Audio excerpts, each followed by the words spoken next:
Yeah, I was so like overtaken by their acceptance of us, you know?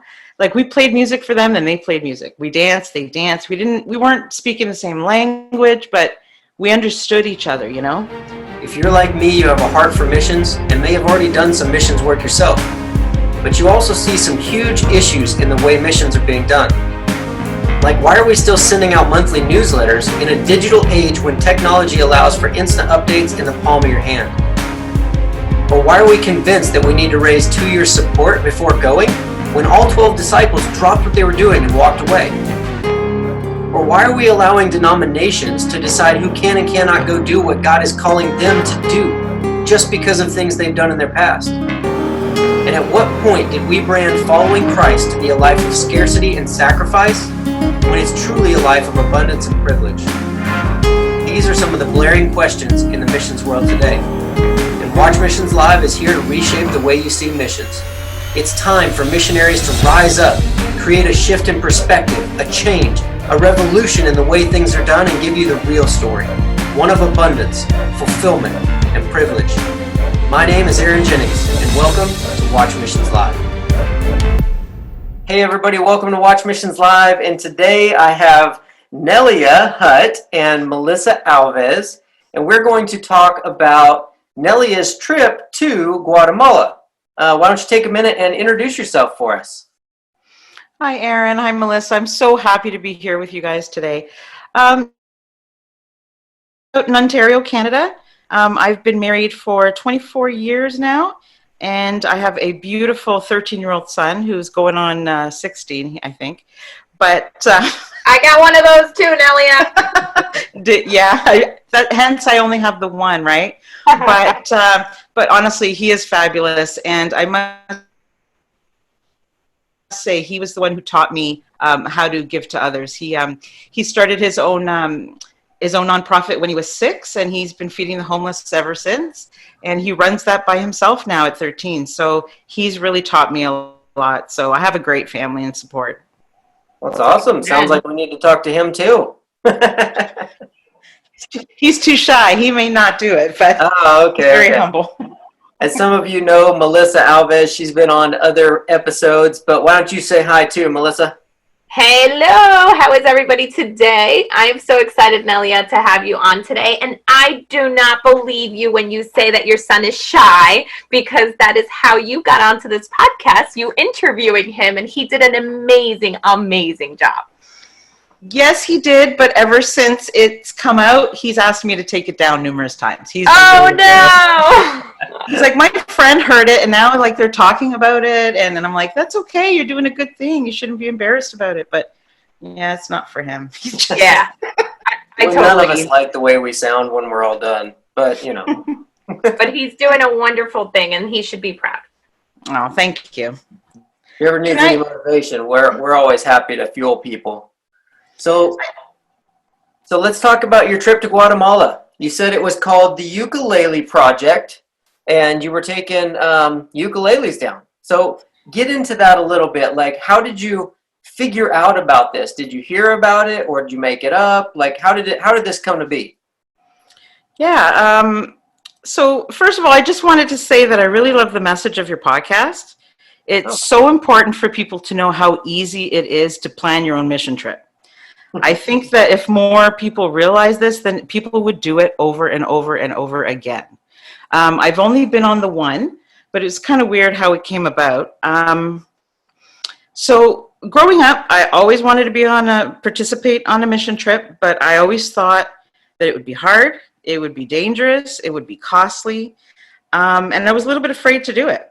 So I met a physician friend of mine. Her name's Hillary.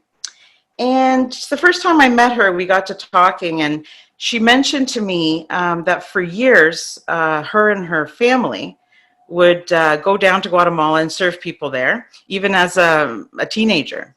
And now she continues that twice a year with her family, with her small children. And from that moment, I just bonded with her, like, just love this girl to death. So, and she really, she's changed my life a lot.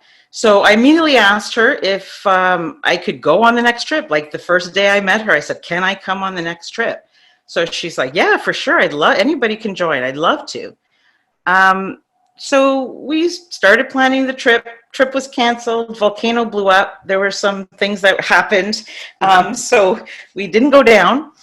Did I And hear? I'm sorry, Nelia, but did I Yeah. hear correctly? You said a volcano? Yeah, a volcano down in Guatemala erupted, and it was no longer safe for us to go. And Wow. I was heartbroken because I'm like, here, after all this time wanting to go, I finally have, because I thought it was so hard, right? Here I am, finally met somebody who's done it, who can show me, who can help me out, and so that I'm not afraid to do it. And here, I mean, God forbid, I mean, it was terrible, this volcano, like it wasn't anything we could control. Like, I feel terrible for the people, but I was like really devastated. I wanted to go. So I said, you know what? The year went by. It's all I talked about. And I decided I'm going to come up with my own plan because her thing had kind of fallen through. So it took me a little while to figure it out, but I suffer from anxiety and depression since my father died when I was pregnant with my son. And over the years, the only thing that helped me in those moments were helping other people and music. So music is very healing for me and for our family. We all play music together. I knew that I couldn't help with money because I didn't have the financial means to do that. So that was out of the question. I knew that I wasn't a physician, so I couldn't help with medical care because I know that the need is high there, but I couldn't do that. The only thing I knew was music. And I figure, well, if it can help me, it can help them. So decided to start the Ukulele Project. I didn't speak Spanish. I'm Portuguese, but it's still quite different. My family didn't speak Spanish, but we learned Spanish over the few months after that. And we wrote a song. It's called Hola Guatemala. And it's just like a welcome from Canadians to Guatemala. And we learned, the language and played it for them when we got there. So basically what we did was this physician friend of mine, she introduced me to an organization called Fundamaya. And it's run by Sharon Smart. So she helped me contact them. And I was granted permission to attend 3 of their preschools. So we went to San Jorge La Laguna, we went to Panajachel, we went to San Antonio. So there were 3 preschools run by Fundamaya. So this organization is amazing. So they work tirelessly around the clock, helping Mayan families. They do lots of different things. So it's a lot of information to get into today, but they're really amazing. We raised some money. We didn't raise tons of money, but we raised enough money. It was just 22 ukuleles. It was nothing big. Some tuners, some strings, some percussion, shakers. And we said, well, you know what, let's try this, right? So we went down and we divided them amongst the 3 schools. And it doesn't sound like a lot. It's 6 ukuleles per school or whatever it worked out to be. But wow, like the welcome that we had there, I don't know, it was incredible. From the moment we arrived, like the children, like they all welcomed us at Fundamaya. They did a dance for us. It was like they were so happy to have us there. And we really didn't do very much. They provided free transportation. They had a translator who has become like family to me now. And she took us all around. She's a 23-year-old girl who biked from, LA to Guatemala on her bicycle. Like just phenomenal people that you meet and the stories, Yeah. And let me stop you and jump back a little bit, because I appreciate you, kind of giving us the props at the beginning for showing people how easy it is, because there are so many people that miss that. People seem to think, well, I can plan a vacation anytime I want. That's not a big deal. But a mission trip, oh no, I got to go with somebody and do all this stuff. And we act like it's such a big difference, but you can take your own money and meet one person and just pick up and go. And the other thing, like you were pointing out how it didn't seem like much. My wife and I have been a lot of places, and we took one of the groups to Kenya, Katali, Kenya. We had a bunch of like McDonald's toys that they were giving out to the kids. And we noticed like 4 days later, this kid that was like 7 years old, he had gotten a tractor in a cardboard box, like a new tractor like we'd see on the shelves here. Mm-hmm. 4 or 5 days later, he was still carrying it around and hadn't opened the box. And we're like, aren't you going to play with it? And he's like, well, I don't want to break it. It's like the only toy that I have. And Yeah, it may not seem like much to us, but it means the world to them, And so I know what you're talking about, how it seems like it's not much, but I can picture the excitement, in those 3 schools as you brought in the ukuleles and things. Yeah, fun. It was amazing. Like, I don't know how to explain it. It was like there were 4 preschoolers to 1 teacher, and they were all like 4 and under. It was incredible how much work they do. But as soon as we walked in, they would come running up toward us. They were hugging us, and they didn't even know why we were there. Like, they were just like, oh my God, there's people here, And I'll never forget the feeling that I had. When I left the school, I literally sobbed outside. Like, I was just so overtaken.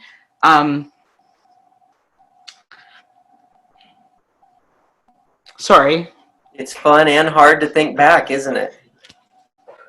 Yeah, I was so like overtaken by their acceptance of us, Like, we played music for them and they played music. We danced, they danced. We weren't speaking the same language, but we understood each other, Mm-hmm. And in these moments, like, the children really forgot how hungry they are. Yep.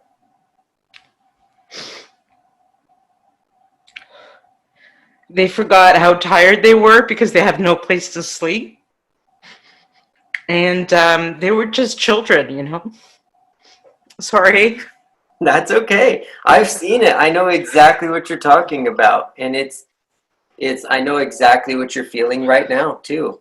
It's awesome. It's amazing. That's why we want this message to get out. We want people to do this and understand that it doesn't matter if you bring anything.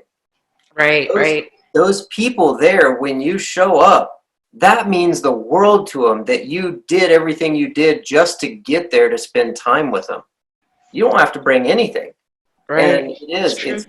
It's almost better for us, to witness that. It's just as good for us to witness and be a part of it as it is for them.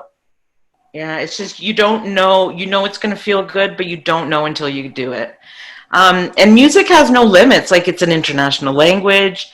I feel that sharing it just created happiness, just made them feel, just forget everything. And it helps your mental health so much. So as a family, that's what we could offer. And, like, creating that happiness for that hour that we did, showing the love and kindness, it's free. And that's what I could afford. I could afford to give them that, Nelia, and you brought them hope. And you brought them hope with music, and that right there is more special to anybody. You gave those children love. Oh, thanks. No, because it touched my heart as you were sharing that before, and I want you to know that just you think that what you were doing was nothing, but it's more. It was so much more. We actually, yeah, it was just like, I just want to tell your audience that if you've ever thought about doing a mission trip, just do it. Like, there's so many problems that need solutions. There's so many ways to connect with different people. And I guarantee you, like, I don't know, you're going to have a new respect for the way that other people live. Mm-hmm. You'll become more tolerant of them, more grateful. You're going to take that experience and you're going to be changed forever. Like, I really can't wait to go to my next one. The day I came back, I planned to go for, like in July, like last week, and then COVID hit and everything kind of, put a damper into all that. But I don't know, we just met so many incredible people. Despite having so little, everybody was so rich. Like, their families were tight. In their faith, they were rich. They were kind. Like, nobody had a frown. Nobody had a complaint. Everybody was just so happy to have nothing, And like, we sponsor a kid down there at my work, and he's the same age as my son. And my son gave him an old 3DS that he didn't use, and we didn't even know if he had electricity, But he's like, no, I want to give it to him. And he was like, his jaw dropped and he's like, Mario, like he had kind of heard of Mario Brothers, but didn't really know. And he looked at him and he was kind of like, okay. And then we went to his home. He wanted to invite us into his home. And the kid had become very distraught and embarrassed when his mom invited us to his home. And, I tried to explain to him, we're all the same. Like him and my son seem to have a good relationship now. We brought him like a simple Canadian soccer ball, not knowing that soccer was his favorite thing. And it really bonded like their family with our family. Like it's just incredible. And, you go to these people's homes and there's 5 kids sleeping in one bed with holes on their roof so they get rained on at night. And, they're happy. You come back and like now I say to my son, he complains about the smallest things. And I say, do you remember? Like we just came back in March. And he kind of, gets quiet at that point, right? But it's just, I don't know, it's just so amazing. Like, I don't know. All the little things that we take for granted, right? And in other countries, the littlest things fulfill them, and like you mentioned, they feel rich and not a worry.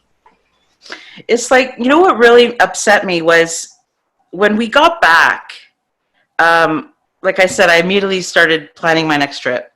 And 2 days after we got back, COVID shut everything down. Dengue became huge in the area that we had just left. All the borders were closed. All the craziness started. They started having curfews down there. And a few of the kids that I had met and had hugged got really sick from dengue. And, it's hard when you look somebody in the eye and people. Like it's easy to hear stories, but when you actually go, and it's something that everybody should do. I can't say that enough. But, I got home and a couple of weeks later, I started to get resentment because all I heard were Canadians and Americans and all these people living in wealthy country complaining about how they had to self-quarantine and isolate and being bored and not leave their homes, And there are people like around the world that are starving because of COVID. Yeah. There are people like they're hanging white flags. Like if you look, like I connect with these people every week and it's just white flags everywhere, which signifies we're starving and they can't get food. So they're concerned about COVID and their numbers are so high right now, but it's more, people starving. And here we are I don't think people realize, I think everybody needs to do this at least once. I think it would change the world. I really do, because I think people would just be surprised, Yeah. About all the stuff that's going on. Yeah, we lose that gratefulness when we don't experience anything outside of ourselves. Mm-hmm. Because there is, even right here in the U.S., you could go down the street from where you're at and there's people starving, yet we just completely miss it everywhere. And so I'm saying that for the people that are like, I'll never leave this country. You can find it here too. But until you experience, even go down and just help feed people that are living on the streets, in your country or in another country, experiencing that will deepen your gratitude towards life and your understanding of how blessed that you really are to have everything. I understand that, what you were talking about. My wife and I lived in a bamboo hut in Thailand. And, it was, if you didn't get the bug net tucked in around the bed, there was things in the house because it wasn't, airtight or anything. Mm-hmm. And, exactly, it's the same thing. We come back and people complain and whine because they've got a big, beautiful house with Wi-Fi and every movie known to man and every game system and plenty of food in the fridge. And we're complaining that it's too hot to go outside or that COVID hit. And it's hard to kind of come back, and think of those people. And it should drive you to want to do more. I like to challenge people. How can we use what God's given us to do more? I think we're capable of so much more than we're doing. And my ultimate drive is to get people to use what God's given them to like the fullest of their ability, and then understand that God made you capable of even more than that. And you could keep trying and you could do more. Not as a dissatisfaction, but just as a a wanting, you know, to do as much as you were created to do. Yeah, and I think we're all a little bit guilty of that. No matter how much you want to do, you know, positively, like I'm guilty of, you know, sometimes, you know, taking things for granted and, you know, and even in our own country, like seeing, I think the difference from seeing people in our own country, like homeless people and who we help here at home and in our community. But when you go to a country where it's everybody is so overwhelming and they don't know any different, so they're happy. You know, like they really want people to come in and teach them some skills, and they don't want handouts. You know, they don't want you to just come for a week and send money. They want you to really make a difference. Teach them something. Teach them how to grow, you know, vegetables properly. Teach them how to, you know, that it's okay to go to school. Teach them that women should be in school. Like a lot of the kids we met, we went to one school that was a little bit older, and the kids would work in the fields. Like these are like 10-year-olds, and they would work for like 8 hours and then go to school for half a day. You know, they were exhausted by the time they went to school. But these were rich people. These were considered like very privileged. Yeah. You know, so it's hard. Like when I hear my son sometimes and he's like, "Oh, I don't want to do my homework. I don't want." I said, "You know how lucky it is to have an education? Yeah. You know how lucky it is to not have to go to work for 8 hours before you go to school?" Right. And then go back to it afterwards. Yeah, I think this should be like a mandatory course or something, like Right? for parenting or for school or something. I think it should be a mandatory human thing, like that people need to do, you know? Yeah. I second that motion. Like, I'm third. There we go. There we go. There's more coming. I know it. Who's writing up the petition? We'll put this thing out. We'll see what happens. and it's so easy. It's so easy. Like I don't have money. Like I don't. And I was able to do it. If I can do it, you guys can do it. Just find something that you're passionate about. It could be anything. If you know how to, you know, nail some stuff together, you know, like a couple of people we met down there were doing a project and all, you know, they were doing like a sun shelter for the kids so that when the kids that are privileged that go to school, they can actually, you know, not have heat stroke when they go to play. So it's just, you know, it's so many different things. Like there's so many ways out there. Oh, yeah. So tell me about we went into the Ukulele Project and then we went off telling stories because I love stories and I love just letting it free talk and roam. And that's always how we get the best content for sure. But tell me more about the project. So you took in ukuleles to 3 different schools, and then did you guys just pass them out and leave, or what was that? You told us kind of what the experience was like, but did you do anything else with the ukuleles, or what did it kind of lead to from there? Okay, so what we did was we put on a show. So we didn't really know how to play the ukuleles before we went. So we learned that for this trip. So there's another easy way to say, hey, I can create something even if I don't have the skill, right? Yeah. So we play music, but not ukuleles. So the 3 of us learned, and we went and we played, learned some Spanish songs that kids all over the world would know, or English song, translated them into Spanish. The kids would just start dancing automatically, the smiles, they all came up to us. They started sitting around us and we were singing. We did about 10 songs, and the 3 of us. And then I would encourage, so we did like heads and shoulders, knees and toes, things like that. So I did a little dance and kind of encouraged the kids to come up and do that. And then what we did was we made sure we had either a shaker or a ukulele for each child. So we had more shakers than we did ukuleles because we only raised so much money. So we gave out the 6, 7 ukuleles in the class, and then we gave the other children shakers. So just they would have something. And then we went around, we showed them how to hold it. We showed them the sounds that it could make. They were all beautiful, very multicolored and very bright. And the smiles, like, wow, you know. Some of them didn't want to share. They were like, you know, wide-eyed, right? And then we would have them switch so that everybody had a chance. And we left them there. They're not allowed to take them home, but they are going to keep them in the class. And the teacher said she was going to start to learn so that she could come and teach the kids. So we left some tuners there so they would be able to tune them and some instructions on so that they could keep it up. We were invited back to each of the schools. yeah, it was just, I don't know, it was just great. My son was, in his teenage years. I haven't seen him smile very often lately, but he was just ear to ear, and Yeah. he actually put a video together. It's a 2-minute video. Not sure if I can put that on here, but it's a 2-minute video. So we started a blog for the Ukulele Project, and it's on there, but it's just like, I don't know. I think it really shows the happiness and the connection that was made. And then, so we went to 3 different ones. One school had an enormous amount of children, and kids were, they came up to us, and after the music, they asked us for money because they didn't have, they were hungry. So that was tough. And my son was given, I think it was $100 by my mom, so his grandmother. And she said, when you go there, if you make a connection with a child, I want you to give them this $100. You decide who you want to give it to. So he says, Mom, I want the $100. And I said, okay. She says, I want to give it to the teacher. And I said, oh, okay. He's like, why? He said, well, all the kids are saying that they're hungry. Maybe she can buy some snacks for them.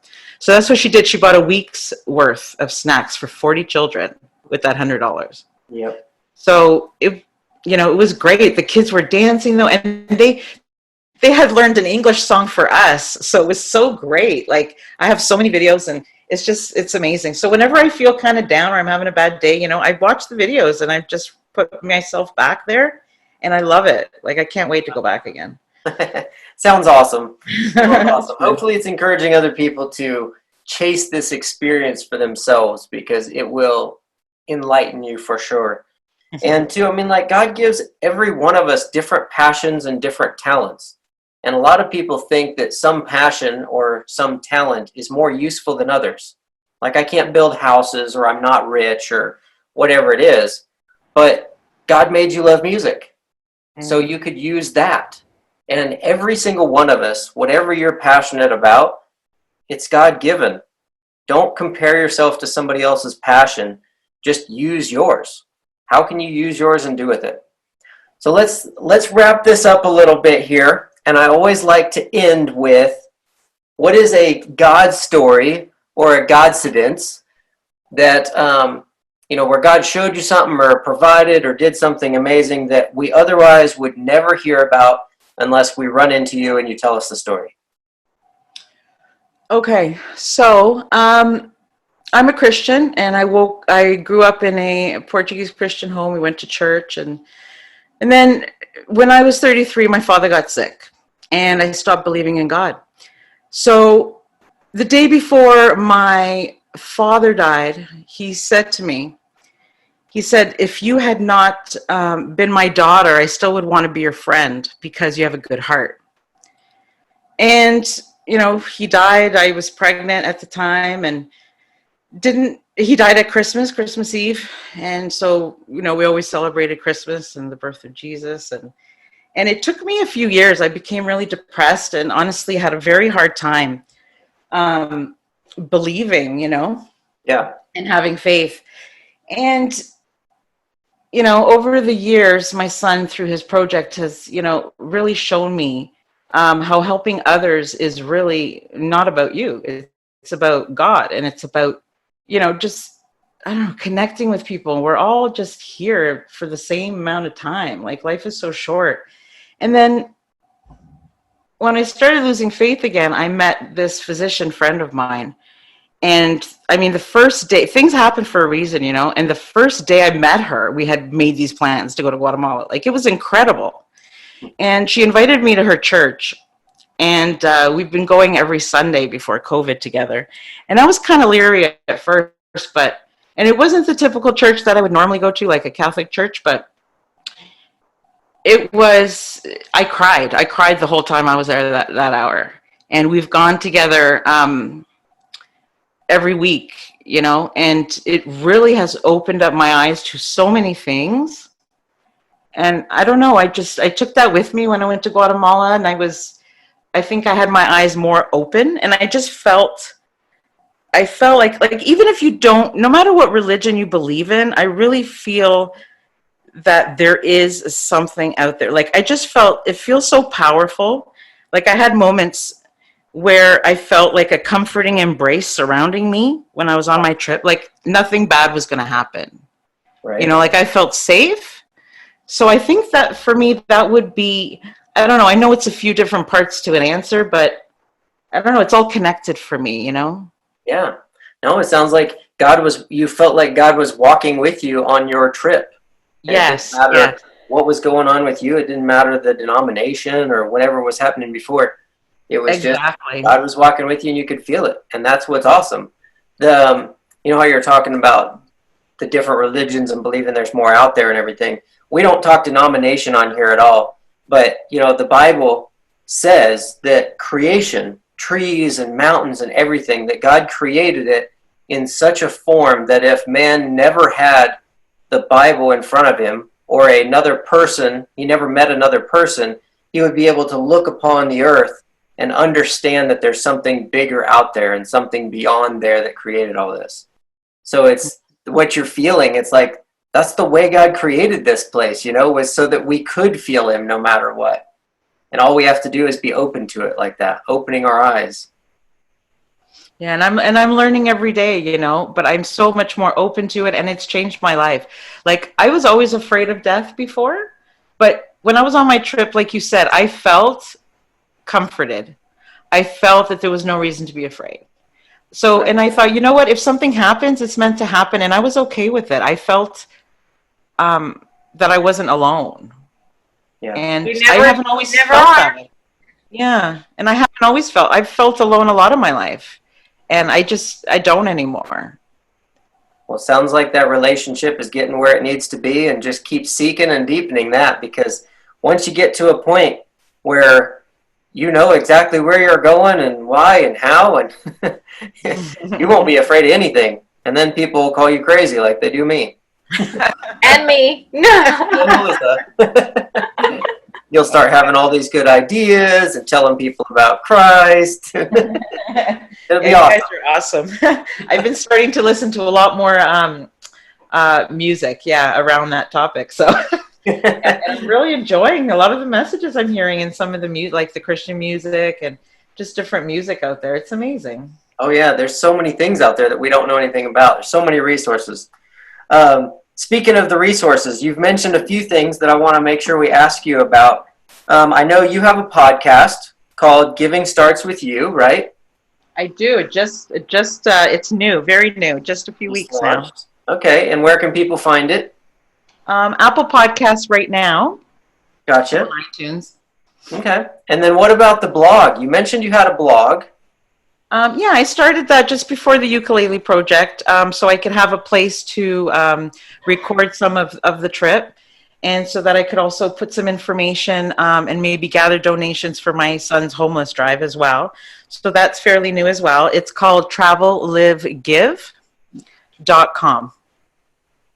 Okay.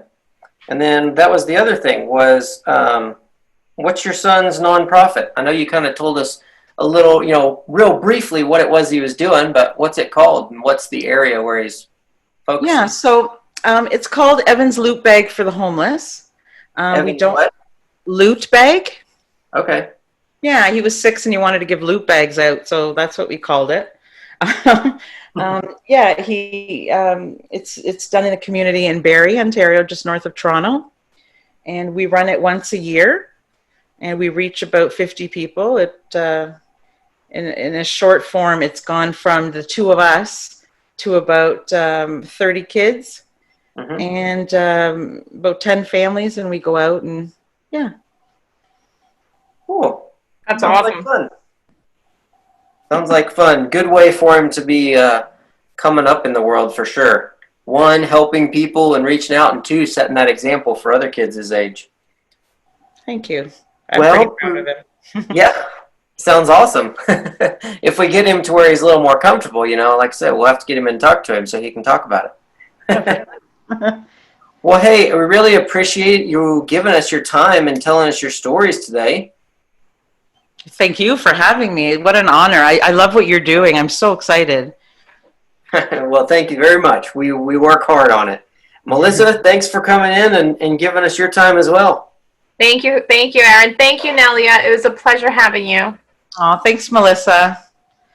And for everybody listening, and we appreciate you giving us your time as well, and we hope to see you on the next episode. Have a good one. Hey, thank you for your time. Please remember to rate and subscribe. After being a full-time missionary, I got tired of people looking at me like it must be really hard to do what you do. And they'd say things like, I'd love to be able to do something like that, but insert excuse. When the real reason was because they saw what we were doing as a sacrifice.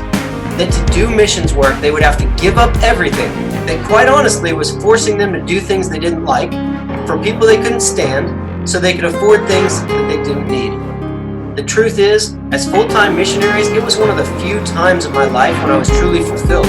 It was the closest to God I'd ever been. Debt-free, not stressed, and living the life of adventure I'd always wanted. If you too believe that it's time for a change, then head over to watchmissionslive.com and join the revolution.